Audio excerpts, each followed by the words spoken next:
দর্শক আসসালামু আলাইকুম। আমি সাকিব আবারও স্বাগত জানাচ্ছি। খুবই এই মুহূর্তের একটা আপডেট। আজ শুক্রবার দিন ভিডিওটি ধারণ করছি, এবং কিছুক্ষণ আগে আমেরিকার প্রেসিডেন্ট ডোনাল্ড ট্রাম্প তিনি আবারও না, এই প্রথম খুব সম্ভবত মার্ক কার্নিকে ফোন দিয়েছেন। কানাডার প্রাইম মিনিস্টার মার্ক কার্নিকে ফোন দিয়েছেন। তো ফোন দেওয়ার পরে তিনি তার সোশ্যাল মিডিয়া প্ল্যাটফর্ম ট্রুথে তিনি সেটা শেয়ার করেছেন। এবং আপনাদেরকে যদি আমি একটু দেখানোর চেষ্টা করি যে তিনি কিছুক্ষণ আগে যেটা বলেছেন যে I just finished speaking with prime minister. এবার তিনি prime minister mark Carney of Canada. এইবার তিনি কিন্তু বাধ্য হয়ে মার্ক কার্নিকে কানাডার প্রাইম মিনিস্টার বলতে বলতে বাধ্য হয়েছেন। কারণ এর আগে যুক্তরাষ্ট্রের পক্ষ থেকে আলোচনার প্রস্তাব আবারও এসেছিল এই ট্যারিফ এবং পাল্টা ট্যারিফে, কিন্তু মার্ক কার্নি যেটা ঘোষণা করেছিলেন যে যতক্ষণ না পর্যন্ত তিনি সম্মানের সাথে কথা বলবেন কানাডার কে সাথে, ততদিন তিনি তার সাথে কোনো আলোচনা করবেন না। এবং যার যার প্রভাব আমরা দেখছি যে তিনি এখন বলছেন mark Carney prime minister of Canada. It was extremely productive call. এটা ছিল খুবই extremely productive call. We agree to many things. আমরা অনেক, জানেন না বাংলা করার দরকার নাই, we agree on many things and will be meeting immediately after Canadian upcoming election to work on elements of politics, business, and all other factors that will end up being এই জায়গাটা খুব গুরুত্বপূর্ণ। যে যেটা হচ্ছে যে that will end up being great for both the United States of America and Canada. Thank you for your attention to this matter. অর্থাৎ তিনি এতদিন ধরে যে কানাডাকে যে 51তম প্রদেশ করার কথা বলে আসছিলেন এবং এই ধরনের যে ফালতু চিন্তা ভাবনা করছিলেন, সেই ফালতু চিন্তা ভাবনা থেকে তিনি ফিরে আসছেন। এবং কানাডার মিডিয়াগুলিও এই আলোচনাটা প্রচার করছে। তবে যেটা হচ্ছে যে সেটা মার্ক কার্নি এখন পর্যন্ত তিনি কিছু বলেননি। তিনি এই ফোনটা আগে থেকেই গতকালই ঠিক করা ছিল। তবে এটা শুধু বলা হয়েছিল যে ডোনাল্ড ট্রাম্প মার্ক কার্নির সাথে মিটিং করবেন, কিন্তু কখন কি সেটা কিন্তু বলা হয়নি। এবং আমরা যতদূর জেনেছি যে মার্ক কার্নি এই মিটিংটা করার আগে তিনি 10টি প্রভিন্সের প্রিমিয়ারদের সাথে ফোনে কথা বলেছেন, একসাথে মিটিং করেছেন। এবং মিটিং করার পরে তিনি মার্ক কার্নির সাথে ডোনাল্ড ট্রাম্পের সাথে বসেছেন, এবং আবারও তিনি প্রিমিয়ারদের সাথে আলোচনা করেছেন। তো এই হচ্ছে অবস্থা। ডোনাল্ড ট্রাম্প আবারও তিনি তার সেই পদ থেকে তিনি ফিরে আসছেন হয়তো। এবং তিনি যেটা ঘোষণা দিয়েছেন যে কানাডার ইলেকশনের পরে তিনি এই আবার কানাডার সাথে আলোচনায় বসবেন। আপনারা জানেন যে ইউএস এর ইকোনমি আজকেরও, যদি আমি একটু স্টক মার্কেটের কথা বলি, আজকেও স্টক মার্কেটের ব্যাপক দরপতন ঘটেছে। আসলে স্টক মার্কেট কিন্তু কখনোই আনসার্টেন কোনো কিছু পছন্দ করে না। এবং যেটা আমরা যদি একটু বলি যে সেটা হচ্ছে যে ডোনাল্ড ট্রাম্পের অন্যতম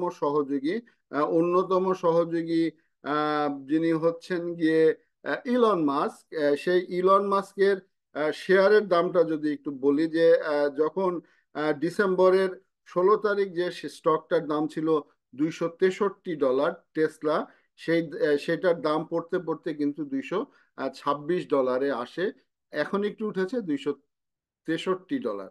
অর্থাৎ কোন জায়গায় 276-77 ডলার, $479, সেখান থেকে এই মুহূর্তে চলছে $263। অর্থাৎ টোটাল স্টক মার্কেটটা ধ্বংস হয়ে গিয়েছে কানাডার সাথে এই ইকোনমিক সম্পর্কের কারণে। ইউএস এর যে প্রভিন্সগুলি রয়েছে ইউএস এর, বিশেষ করে কানাডার 40টি শহরের ইকোনমি ধ্বংস হয়ে যাবে যদি কানাডার সাথে যদি তাদের সম্পর্ক ভালো না থাকে। কারণ এমনও আছে যে কানাডার অনেক গাড়ি, যেমন কানাডার স্টিল হয়, সেই স্টিল প্রথমে কানাডার কোনো একটা খনিতে হয় অ্যালবার্টা, সেখান থেকে যায় অন্টারিওতে, অন্টারিও থেকে আবার সেটা আমেরিকায় যায়, আমেরিকায় গিয়ে তারপরে সেই অ্যালুমিনিয়াম বা স্টিল বলেন, সেখান থেকে যন্ত্র তৈরি হয়, যন্ত্র তৈরি হয়ে আবার কানাডায় আসে, কানাডায় গাড়ি গাড়ি তৈরি হয়, আবার সেটা আমেরিকায় যায়। অর্থাৎ এই যে বিভিন্ন আসা যাওয়া এবং বিভিন্ন ট্যারিফ এবং 25%ও যদি ট্যারিফ ঘোষণা করা হয় তাহলে দেখা যাবে যে কোনো কোনো প্রোডাক্টের ক্ষেত্রে 100%ও ট্যারিফ হয়, কারণ একটি প্রোডাক্টই বিভিন্নভাবে আসা যাওয়া করে। তো যাই হোক, এই কথাটা একটু বললাম এই কারণে যে যেটা হচ্ছে যে মার্ক কার্নি ক্ষমতায় এসেই কিন্তু তিনি চরম অনমনীয় ভাব দেখিয়েছেন, অনমনীয় ভাব দেখিয়েছেন। তার প্রথম কথাই ছিল যে যতদিন না পর্যন্ত ইউএসএ কানাডাকে সম্মান দিয়ে কথা বলবে না, ততদিন পর্যন্ত তিনি তার সাথে কোনো কথা বলবেন না। এবং তিনি ক্ষমতায় এসে কিন্তু সাধারণত এটা কানাডার কার্টিসি যে ক্ষমতায় এসে প্রথম রানী বা রাজার সাথে দেখা করতে যায়, কারণ সাংবিধানিকভাবে হচ্ছে গিয়ে রাজা বা রানী হচ্ছে কানাডার প্রধান। তো সেটা খুব সম্ভবত যেটা হচ্ছে যে আম, উম, আহ, আহ, যেটা হচ্ছে যে যখন ক্ষমতা ছেড়ে দিলেন জাস্টিন ট্রুডো, তিনি কিন্তু ক্ষমতা ছাড়ার আগে আগে রাজার সাথে দেখা করে এসেছিলেন, চার্লসের সাথে। এবং রাজার সাথে দেখা করে এসে তিনি বলে এসেছিলেন যে কানাডার স্বাধীনতা এবং সার্বভৌমত্ব হুমকির সম্মুখীন। এবং পরবর্তী সময় মার্ক কার্নি ক্ষমতা এসে কিন্তু ইউরোপে সফরে গিয়েছিলেন এবং তিনি ইউরোপীয় ইউনিয়নের সাথে বসেছেন। এবং মার্ক কার্নি গতকাল ঘোষণা করেছিলেন যে পুরান সম্পর্ক এখন আর আমেরিকার সাথে আমাদের নেই।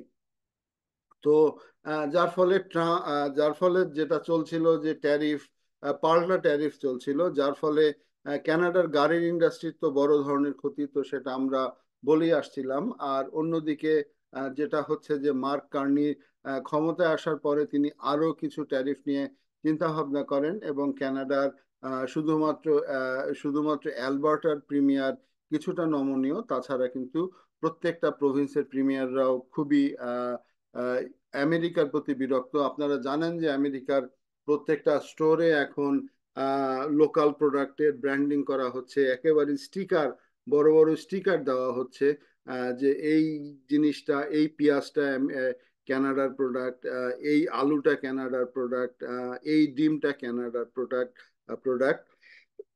মানুষ দেখে দেখে কানাডার প্রোডাক্ট কিনছিল এবং ইউএস এর বাজারও কিন্তু, মাফ করবেন, ইউএস এর বাজারও কিন্তু বন্ধ হয়ে গিয়েছিল, অলমোস্ট বন্ধ হয়ে গিয়েছে কানাডায়। আমরা আজকে একটি ভিডিওতে বলেছিলাম যে সেই উবার কিন্তু আহ, উবারের যে পেমেন্ট, অর্থাৎ উবারের সাথে আর কাজ করবে না টরন্টো সিটি। টরন্টোর প্রত্যেকটা সিটিতে উবারের, সরি, কানাডার প্রত্যেকটা সিটিতে কিন্তু উবার বর্জনের একটি ডাক এসেছে লোকাল ট্যাক্সি কোম্পানিগুলি যেন চলে, সেই বিষয়। তো সব মিলিয়ে হ্যাঁ, কানাডা একটি ছোট ইকোনমির দেশ হতে পারে, কিন্তু মাত্র 4.25 কোটি মানুষের দেশ। তারপরেও কানাডায় বিজনেস করা আমেরিকার জন্য যতটা সহজ, পৃথিবীর অন্য কোনো দেশে বিজনেস করা সহজ না। ঠিক তেমনি ভাবে এটা ঠিক যে আমেরিকার ইকোনমি তো অবশ্যই শেষ হয়ে যাবে, অনেকাংশে শেষ হবে, তো সেই সাথে সাথে কানাডার ইকোনমিও কিন্তু বড় ধরনের প্রভাব পড়বে। তো আহ, উম, কিন্তু মনে রাখতে হবে যে কানাডা অনেক বড় দেশ, পৃথিবীর দ্বিতীয় বৃহত্তম দেশ। এখন পর্যন্ত কি কি সম্পদ নিচে আছে, মাটির নিচে আছে, সেটা কানাডাও জানে না। তো এইগুলি এক্সপ্লোর করা হয় নাই, এই সম্পর্কের অবনতির কারণে এখন এক্সপ্লোর করা হবে। এবং সম্পর্ক যদি আরো খারাপ হয় সেটা কানাডার জন্য ভালো, এগুলি কানাডা এক্সপ্লোর করতে পারবে। ইউরোপে একটি বড় মার্কেট রয়েছে এবং ইউরোপের সেই মার্কেটগুলো যদি কানাডা ধরলে পরে কিন্তু কানাডাকে আর পিছনে ফিরে তাকাতে হবে না, কারণ অনেক রিসোর্স। তো যাই হোক, আলোচনাটা অন্যদিকে চলে গেল। তো যেটা হচ্ছে যে ডোনাল্ড ট্রাম্প আবার নমনীয় হয়েছেন, তিনি আবার নমনীয় হয়েছেন এবং তিনি বলেছেন যে ইলেকশনের পরে তিনি কানাডার সাথে কথা বলবেন এবং মার্ক কার্নির সাথে কথা বলবেন। এবং আহ, যেটা হচ্ছে যে তিনি আর স্টেট বলছেন না, তিনি কানাডা বলছেন। তো এটা কিন্তু আম, যেটা হচ্ছে ডোনাল্ড ট্রাম্পের পিছে ফিরে আসার একটি লক্ষণ। তো ধন্যবাদ, ইলেকশন পর্যন্ত অপেক্ষা করব কি হয়। আশা করি এর মাঝখানে আর ওইভাবে পাল্টা ট্যারিফ হবে না। এবং আগামীতে ইলেকশন, তো দর্শক যারা আমার এই ভিডিওটি কানাডা থেকে দেখছেন তাদের প্রতি অনুরোধ, মেড ইন কানাডার জিনিস কিনুন। যদি না খুঁজে পাওয়া যায় তাহলে যে সমস্ত দেশের সাথে কানাডার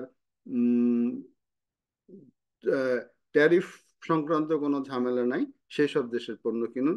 যেসব দেশের সাথে ট্যারিফ সংক্রান্ত ঝামেলা আছে সেই সব দেশের পণ্য বর্জন করুন। ধন্যবাদ সবাইকে। আসসালামু আলাইকুম।